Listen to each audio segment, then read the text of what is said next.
noticias económicas, el dólar roza los 16 pesos, la crisis griega que afecta y genera incertidumbre en los mercados emergentes y hoy mismo también, usted lo pudo leer hoy en la mañana en Excelsior, un acuerdo entre la cúpula empresarial y la Secretaría de Hacienda para generar estímulos en la inversión de cara a la presentación del próximo presupuesto de 2016. Estamos en Opiniones Encontradas, soy José Buendía, gracias por estar con nosotros en este programa en el que todas las ideas se pueden cuestionar siempre que se debatan. Vamos a dar unos datos y venimos aquí a nuestro foro para tener nuestro debate con dos especialistas en esta materia.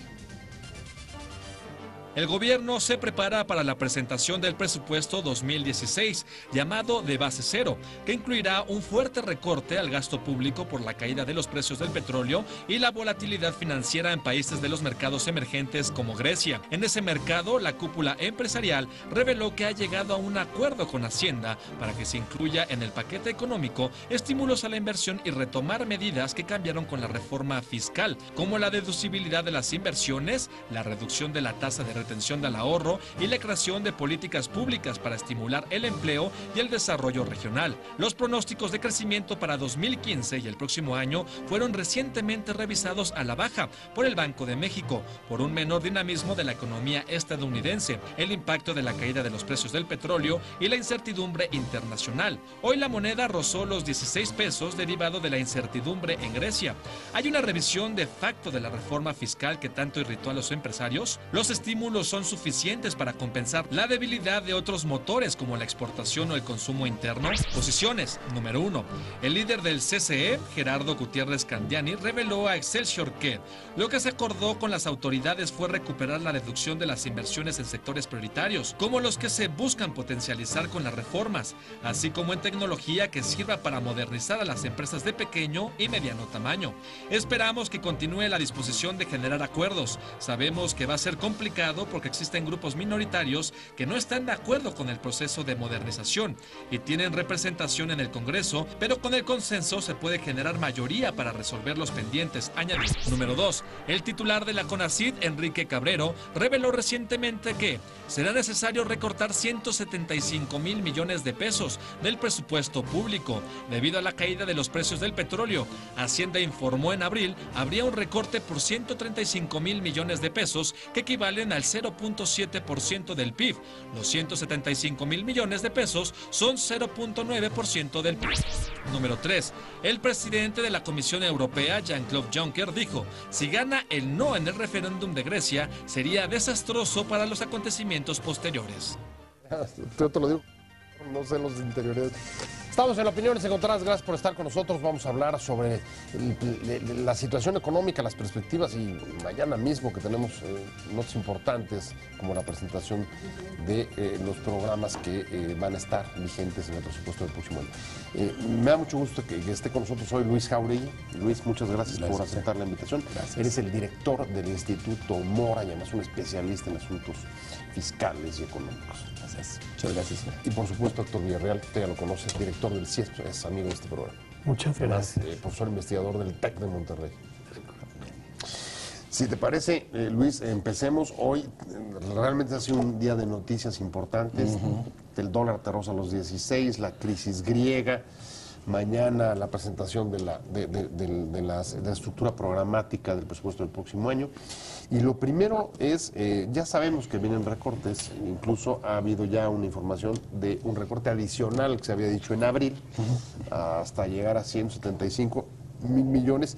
Y la pregunta es si esto será suficiente para paliar las turbulencias externas, incluido la caída del precio del petróleo y la producción, como decía Héctor antes de empezar.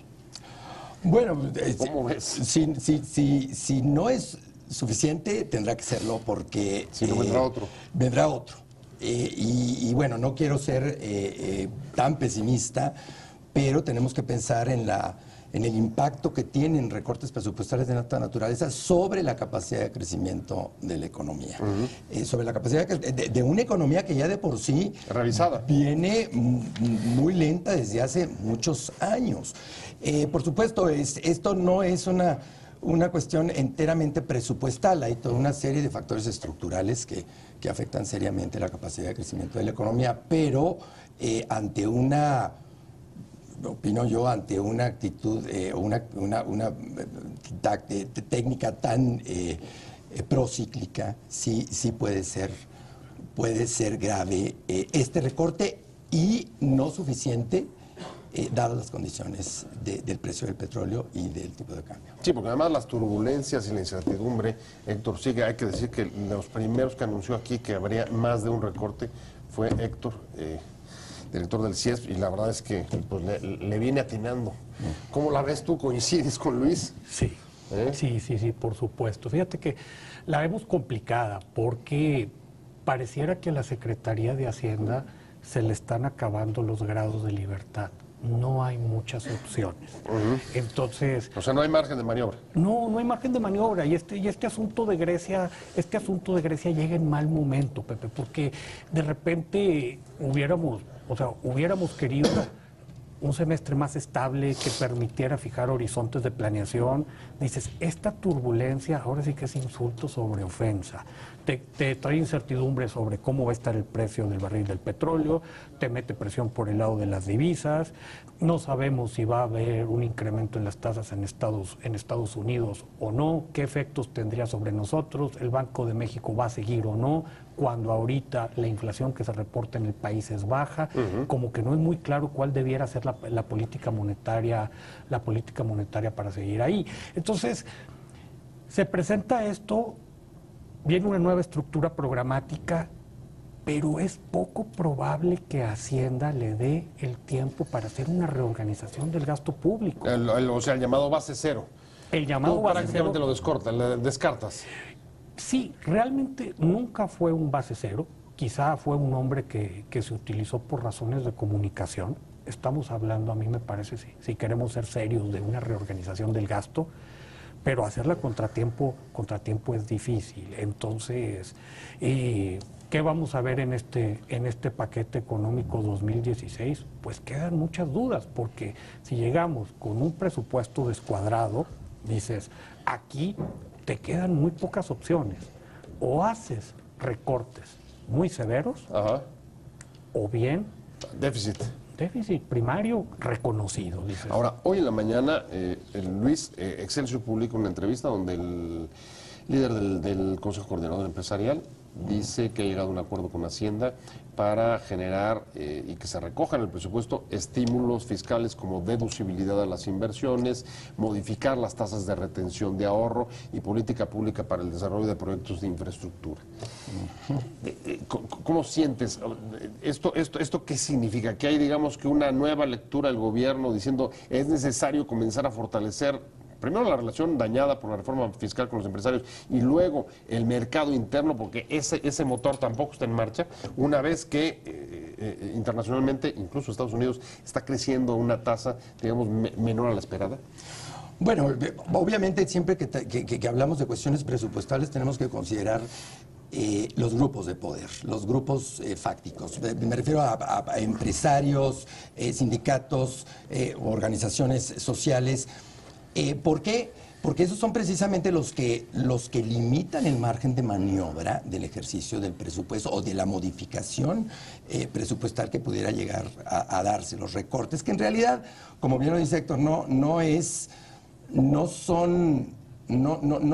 un presupuesto verdaderamente base cero, es una cuestión meramente para el discurso, pero sí es necesario tomar en cuenta todos estos aspectos, porque de otra manera, si no tienen la colaboración de los empresarios y de estos grupos, no vas a poder ni siquiera ejercerlo, se te va a venir abajo el mercado y se te va a venir por el lado de la demanda y por el lado de la oferta también. Bueno, porque interesante, porque a ver, aquí encuentro dos perspectivas. Una cosa son la falta de margen de maniobra por, digamos que dentro del dogma o del credo de estabilidad macroeconómica, y otra es que grupos de poder no te dejen salir o te bloqueen.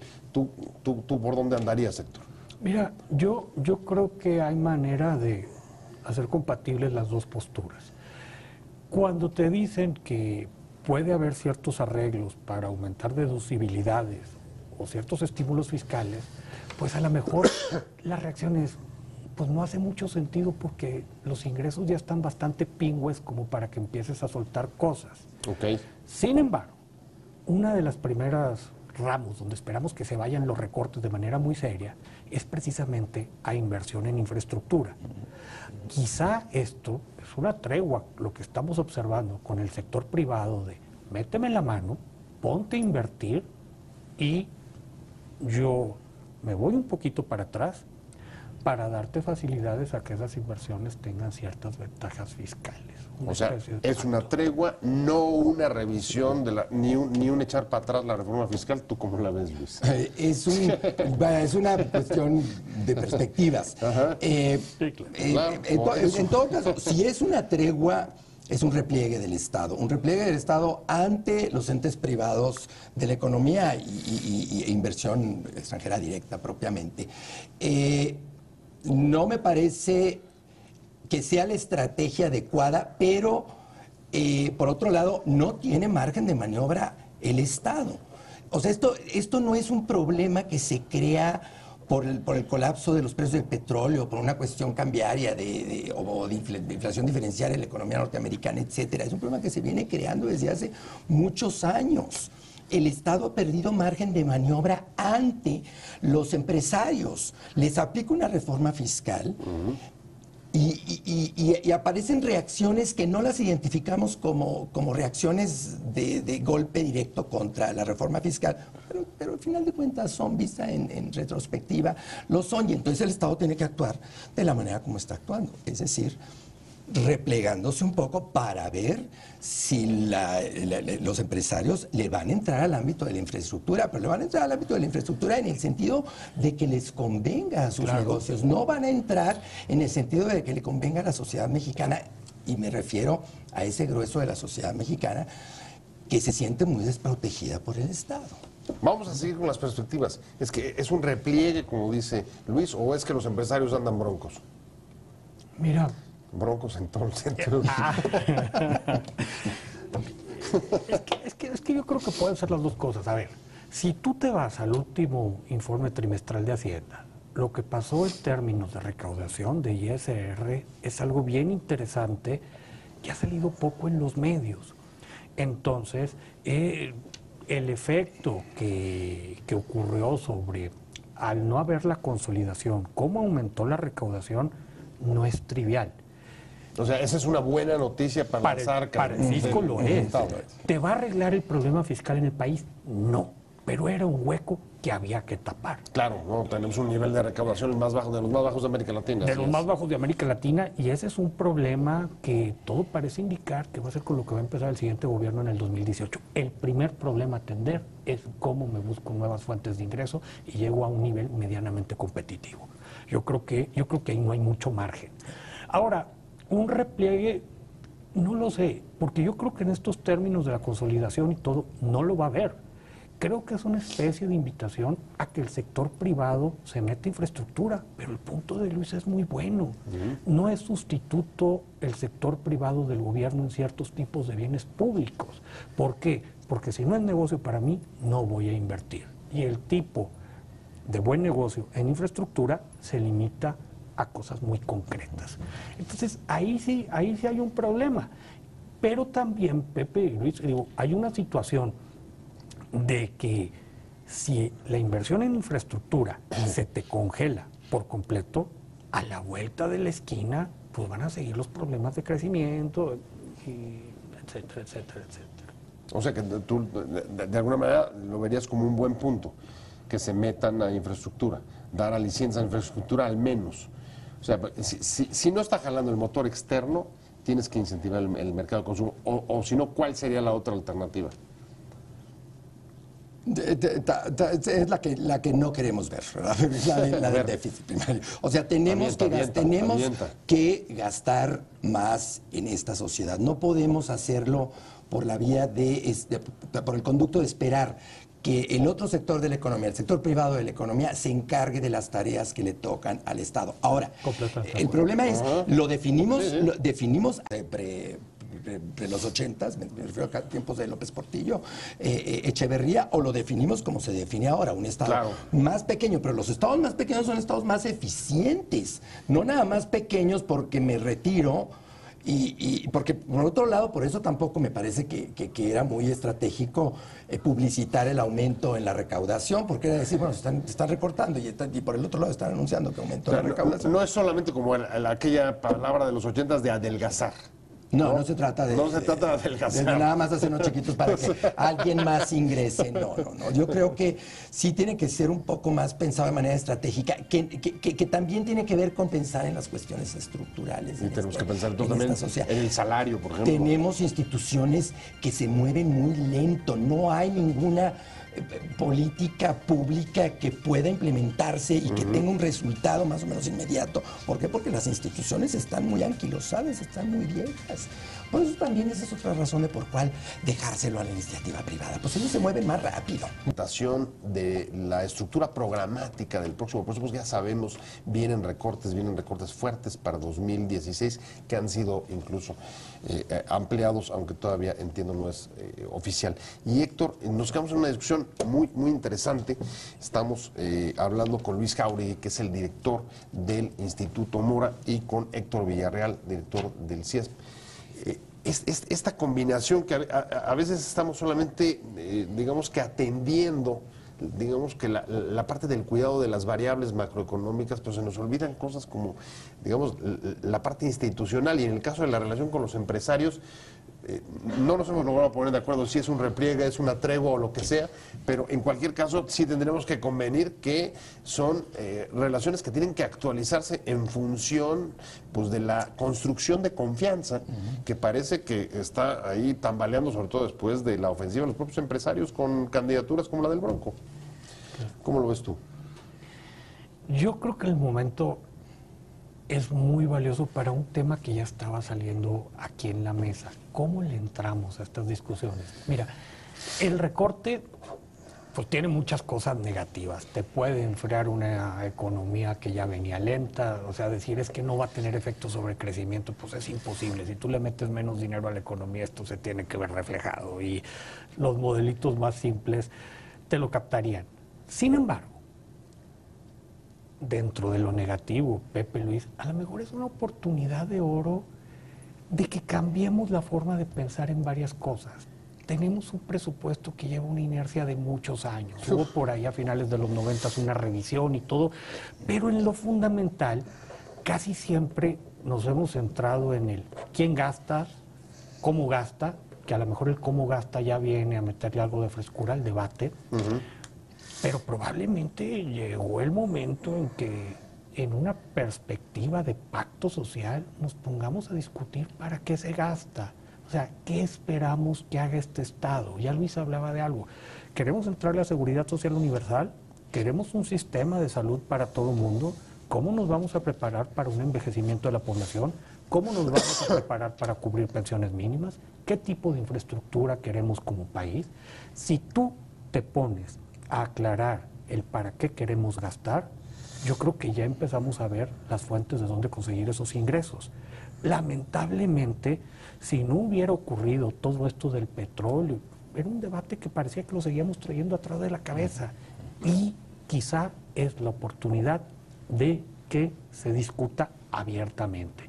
Pero aquí lo importante es que esto no puede quedar circunscrito a la Secretaría de Hacienda. Aunque lleve la voz. Hay que abrirlo. Hay que abrirlo. Bueno, a ver, pero es que incluso déjenme refrescar un poco la memoria, porque cuando se hace la reforma fiscal, Luis, Héctor, recordarán que se presenta junto con dos iniciativas que se han ido a dormir el sueño de los justos, y tú las acabas de mencionar: pensión universal y seguro de desempleo. En parte, esa era la justificación de la reforma fiscal. Vamos a hacer esta reforma para recaudar más, para gastar en esto, en lo que estás pidiendo, en esto, pensión y seguro.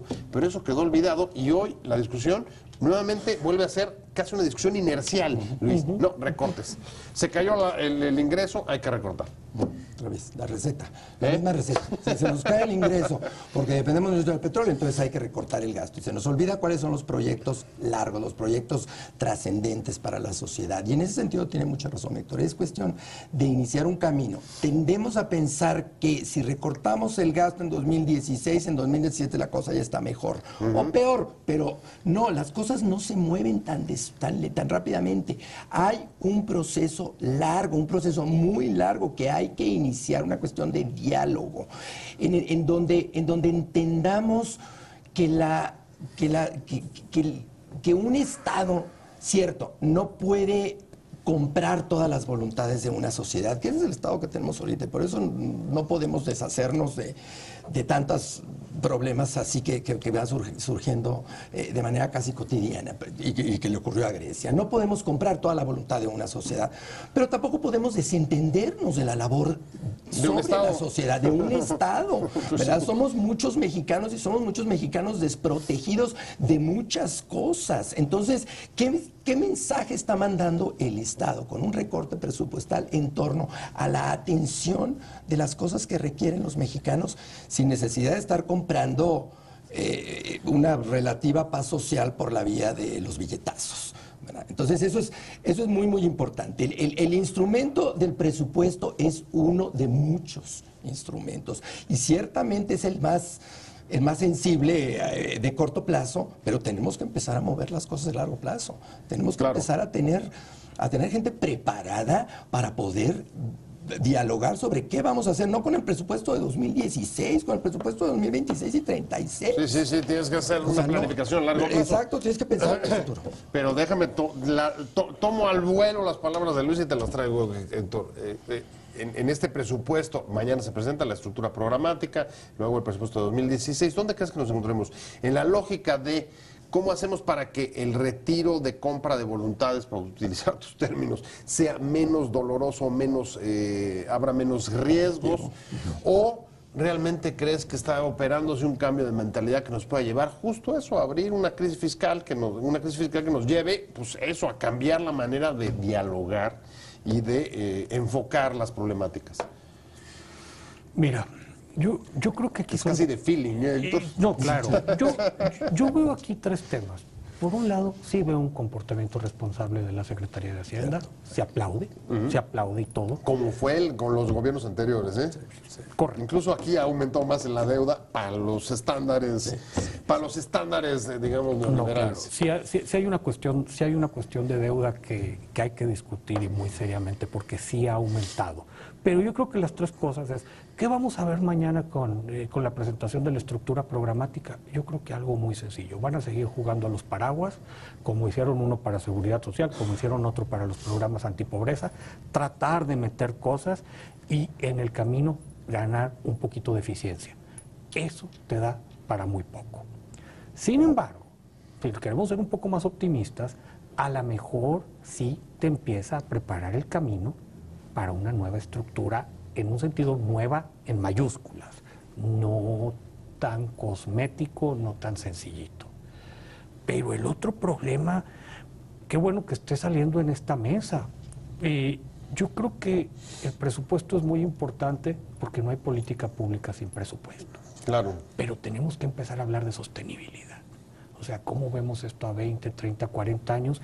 Y una cosa que nos hemos dado cuenta, que ojalá que haya un programa donde se discuta esto, es probablemente esta responsabilidad de largo plazo no puede estar en el Ejecutivo o no debe estar en el Ejecutivo. ¿Por qué? Pues muy sencillo, porque hay una lógica de corto plazo como en cualquier poder ejecutivo del mundo.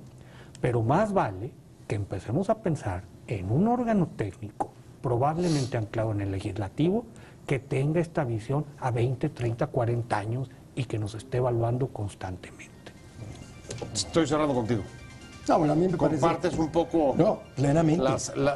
los escenarios? Plenamente. ¿Y en cuál te pones? ¿En el optimista o en el pesimista? En el optimista. Yo creo que y la crisis griega es una buena lección. México ha funcionado de manera muy bien desde el punto de vista de sus indicadores macroeconómicos. Es muy probable que el recorte presupuestal, muy doloroso para todos nosotros en lo personal, en lo institucional, es muy doloroso, pero creo que es necesario, no hay de otra. Incluso si es necesario otro, pues se tendrá que hacer por el mensaje que manda a la comunidad internacional, que es muy, muy importante. México no puede alejarse de esa manera de la comunidad internacional. Y sí es muy importante que empecemos a pensar, y que empecemos a pensar muy pronto, y que pongamos a muchos think tanks a pensar precisamente en qué es lo que va a ocurrir en el largo plazo, cómo vamos a enfrentar las crisis en el largo plazo. ¿Vamos a seguir dependiendo del petróleo? ¿Vamos a seguir pegados tanto a Estados Unidos? No da, ya sabemos que eso está cambiando y difícilmente va a regresar a ser lo que era. Pero dicho esto, yo me tengo que ir despidiendo de ustedes, no sin antes agradecerles que hayan estado aquí. Muchas gracias, Luis Jáuregui, director del Instituto Mora. Un placer haberte tenido aquí. Y por supuesto, como siempre, Héctor Villarreal, director del Instituto. Muchas gracias. Al contrario. Y sobre todo, gracias a usted por haber estado con nosotros en Opiniones Encontradas. Nos vemos, escuchamos aquí, 7:30 desde la esquina de la información. Y mientras tanto, pásenlo muy bien.